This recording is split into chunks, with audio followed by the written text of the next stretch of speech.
弟兄姊妹平安，今天是2024年的10月9号。今天的经文是诗篇第8篇，耶利米书第3章第6节到14节，马太福音第5章27节到36节。今天要跟大家分享的主题是转变。有一首诗歌，它的首句是迷路的人就应当来走回头路。这是一首创作于18世纪的诗歌，作曲编曲是一位 Lowell Mason 的作曲家，他所编曲的非常美丽的诗歌。那歌词在告诉我们说，基督徒在迷失的人生当中呢，就是要懂得要回头，回转向上帝。基督徒的生命应当要有所转变，要转向神，要能够活出耶稣基督的形象。耶利米先知就如同其他所有的先知一样，都是这样苦口婆心的要以色列人能够回转来向上帝。耶利米书第3章第6节到14节，经文这样说到：约西亚做犹大王的时候，上帝对我说，你看见了那不贞洁的女人以色列的行为了没有？她离弃我，在每一座山头上，每一棵绿树下卖淫。我以为她做了这一切后会回到我这里来，可是她没有回来。她不贞的姐妹犹大也看见了这一切。犹大看见我离弃背叛不贞的以色列，给他休书。但是不贞的犹大并不怕，反而自甘堕落，也沦为娼妓，一点也不觉得羞耻。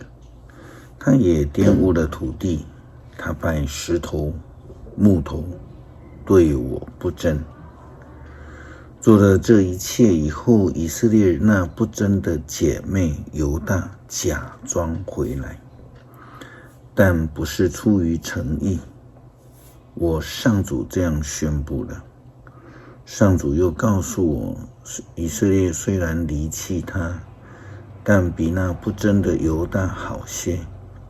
因此他命令我到北方，去向以色列宣布，不忠的以色列啊，回到我这里来吧，我对你的爱不变，我不永久向你发怒。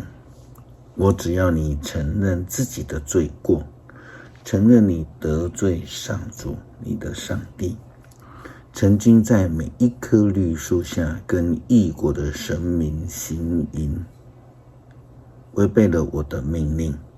我上主这样宣布的。不忠的子民啊，回来吧，我是你们的主人。我要从你们每一个城市选出一个人，从每一宗族选出2人，带回锡安山去。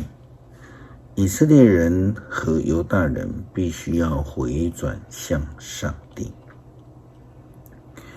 耶稣基督在福音书中提到的诫命，关于奸淫啦，关于离婚的看法啦，耶稣基督他的诫命的重点其实是在实践，要我们遵守誓约，要有实践能力，要回转向上帝。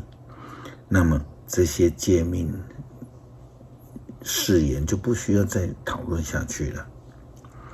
马太福音第5章27节到36节，经文这样说道：你们听过古时候这样的教训，说不可奸淫。但是我要告诉你们，看见妇女而生邪念的，已经在心里奸污她了。假如你的右眼使你犯罪，把它挖出来扔掉。损失身体的一部分比整个身体陷入地狱要好得多。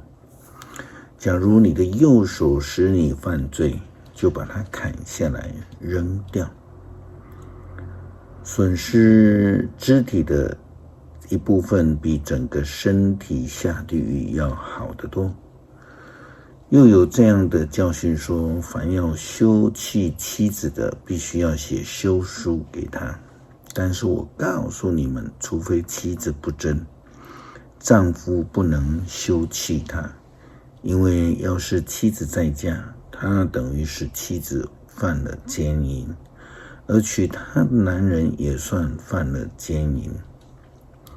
你们有听说古人的教训说，不可违背誓言，在主面前所发的誓必须要履行。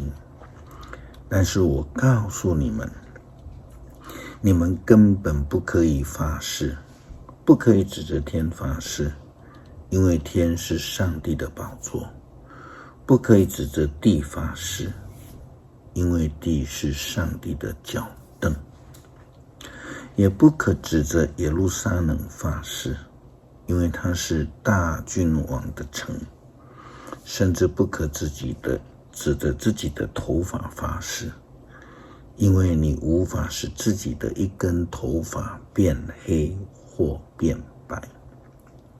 是就说是，不是就说不是。这是一个生命转变向上帝的基督徒之生命的实践。诗篇112篇，哈利路亚！要赞美上主，敬畏上主的人多么有福啊！喜欢遵行上主诫命的人多么有福啊！义人的后裔一定蒙福，他的子孙在地上总会强盛，他的家族繁荣，他将长久兴旺。光为着义人的在黑暗中照亮，为着慈爱怜悯正直的人照耀。慷慨好施的人有福了，他以诚实经营业务，义人永不失败，他永远不被遗忘，他不因坏消息惊慌，他的心坚定，一心信靠上主，他不忧不惊，他确信会看见仇敌的衰败，他慷慨周济穷苦人，他的仁义永存，他将强盛受人敬重。邪恶的人看见义人强盛而苦恼，他们咬牙切齿而灭亡，他们的希望将归幻灭。求主帮助我们生命转变，学习基督的样式，活出基督的生命，让我们成为一个信实的基督徒，就如同上帝的本质一样。感谢祷告，奉主耶稣基督圣名求，阿们。